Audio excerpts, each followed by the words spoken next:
Bonjour à toutes et à tous, soyez les bienvenus à l'écoute d'RFI en direct de Paris, il est 17h.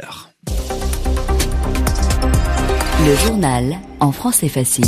Adrien Delgrange. 16h, temps universel, nous sommes le mercredi 18 février. Au sommaire de cette édition, la guerre en Ukraine, suite et fin des négociations, des pourparlers qui se sont déroulés pendant 2 jours à Genève. C'est ce que nous verrons dans un instant avec Daniel Valo.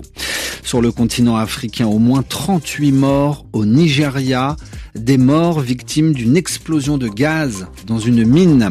Le début du Ramadan célébré un peu partout sur la planète. Reportage dans ce journal à Rafah, dans la bande de Gaza. Nous avons appris la mort de Leïla Chaïd, l'ancienne représentante de la Palestine en France, est décédée aujourd'hui. Et puis enfin dans l'actualité française, l'enquête progresse après la mort de Quentin Derenque. Voilà pour les titres, soyez les bienvenus. 4 ans de guerre, des discussions et peu ou pas d'avancées pour mettre un terme à ce conflit armé entre la Russie et l'Ukraine. C'est en Suisse, à Genève, que des représentants russes, ukrainiens et américains se sont une nouvelle fois donné rendez-vous pour discuter. Après 2 jours de pourparlers sur cette guerre en Ukraine, qui est donc désormais terminé, ces pourparlers sont désormais terminés, eh bien, pas de miracle ni de surprise. Daniel Valo, bonjour. Bonjour. Mais le dialogue a eu lieu, c'est ce que veulent retenir les Américains. Oui, les 3 délégations se sont retrouvées ce matin, comme hier d'ailleurs, dans les salons de l'hôtel intercontinental à Genève. Et comme hier, très peu d'éléments ont filtré sur les progrès enregistrés. En revanche, ces discussions n'ont pas duré longtemps. Indication sans doute que le dialogue reste très difficile. C'est ce qu'a d'ailleurs confirmé Vladimir Medinsky, le chef de la délégation russe, à l'issue de ces discussions. Comme vous le savez, les négociations se sont déroulées pendant 2 jours. Elles ont duré très longtemps hier, sous des formats différents, et environ 2 heures aujourd'hui. Les pourparlers ont été difficiles, mais professionnels. Une nouvelle rencontre aura lieu bientôt. Et très peu d'informations ont filtré également du côté ukrainien. À Genève, le chef de la délégation ukrainienne, Roustem Oumerov, est resté aussi discret, vous allez l'entendre, que son interlocuteur russe.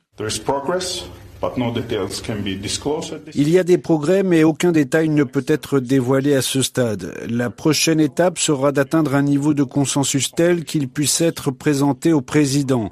Et l'objectif ultime reste le même, une paix juste et durable. Et ce mercredi de Kiev, Volodymyr Zelensky a constaté, lui, que les positions restaient éloignées sur les questions les plus sensibles.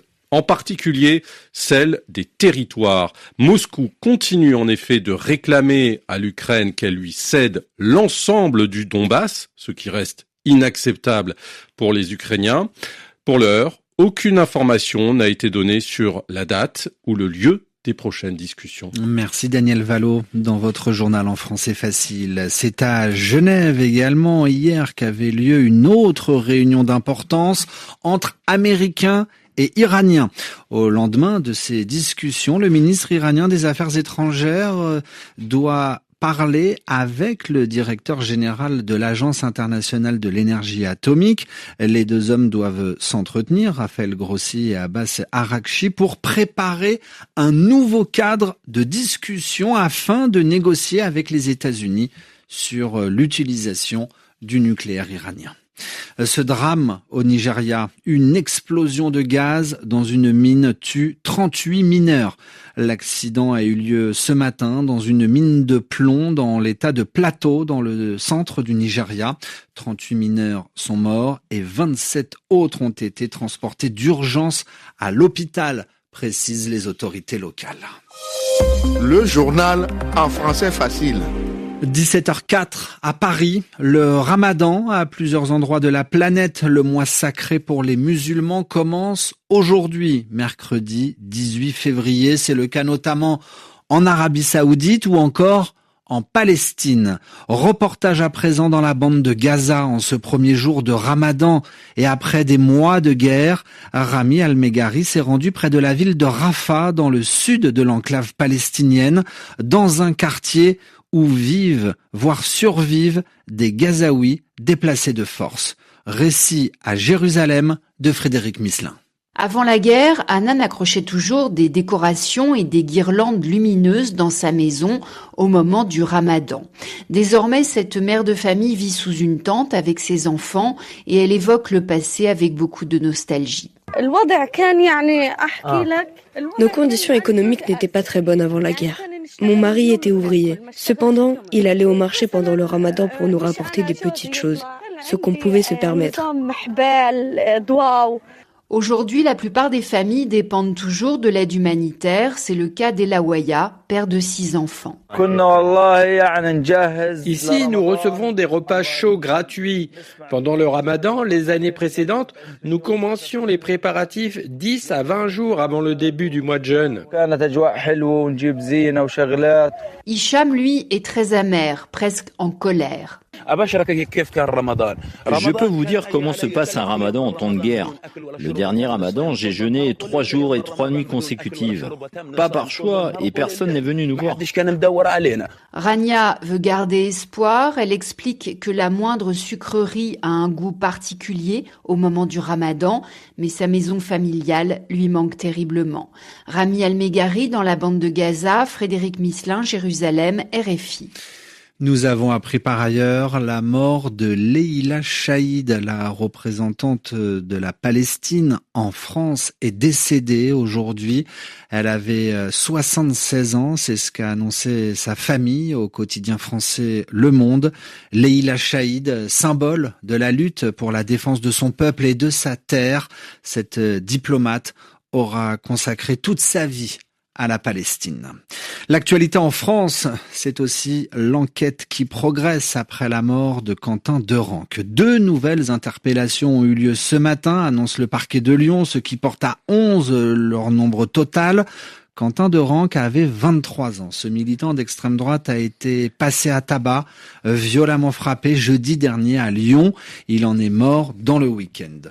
Baptiste Coulon, bonjour. Bonjour à tous. Nous commençons à en savoir un peu plus sur le parcours, le profil de la victime. Quentin Derenque n'avait aucun casier judiciaire, autrement dit, il n'avait jamais été condamné par la justice. Il avait un parcours, vous allez nous l'expliquer, à la croisée de plusieurs courants politiques d'extrême droite. Oui, politique et religieux. Il s'était converti au catholicisme il y a peu de temps et fréquentait plusieurs églises traditionnalistes, c'est-à-dire qui revendiquent une pratique religieuse ultra-conservatrice. C'est dans ce cadre qu'il participe à plusieurs événements d'Academia Christinia, une organisation catholique et identitaire qui réclame le retour forcé des immigrés dans leur pays d'origine, organisation qui a failli être dissoute en 2023, interdite d'exister par les autorités françaises, mais cette procédure n'a jamais abouti. Quentin Derenque a aussi fréquenté les réseaux royalistes et nationalistes révolutionnaires, 2 autres branches de l'extrême droite en France. Il a fait partie d'un groupe radical, les Allobroges, dont certains membres ont défilé à Paris en mai dernier lors d'un rassemblement néo-nazi.